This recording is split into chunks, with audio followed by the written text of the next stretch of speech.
নমস্কার, গল্প আড্ডা শর্মিষ্ঠা চ্যানেলে সকলকে জানাই আরও একবার স্বাগত।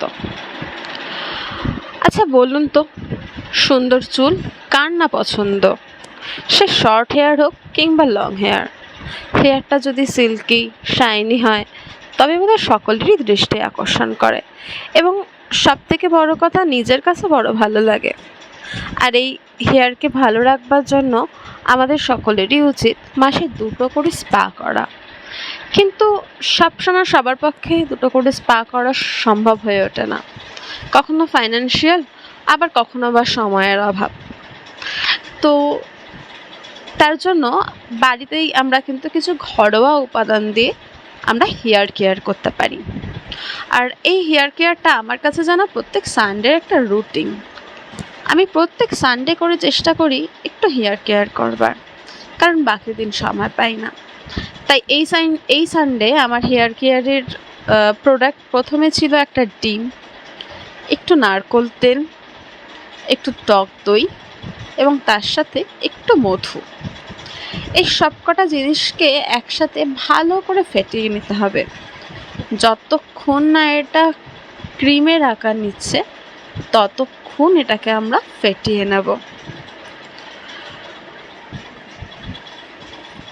এই টোটাল ঘরোয়া উপাদান দিয়ে আমরা যদি হেয়ার কেয়ার করি তাহলে কিন্তু আমাদের হেয়ারটা অনেক বেশি ভালো থাকে। আমাদের কোনো রকমের কেমিক্যাল পড়ে না হেয়ারের মধ্যে, কেমিক্যাল মুক্ত একটা হেয়ার পাই আমরা। এরপরে আমি ভালো করে চুলটাকে কম্ব করে নেব। চুলটা কম্ব করে চুলের একদম গোড়া থেকে আগা পর্যন্ত এই ক্রিমটা আমি দিতে থাকবো। এবং একটা জিনিস সবসময় মাথায় রাখতে হবে, আমরা যখন চুলে তেল দেব বা কোনো হেয়ার কেয়ার করব, আমাদের নখ যেন একদম স্ক্যাল্পে না লাগে। আমরা কিন্তু আঙ্গুলের মাথাটা দিয়ে এই প্রোডাক্টগুলো চুলে ব্যবহার করব। পুরো মাথায় ভালো করে এটাকে মেখে নিয়ে তারপরে মোটামুটি 40 মিনিট থেকে 1 ঘন্টা পর্যন্ত এই জিনিসটাকে আমি মাথাতে রেখে দেবো।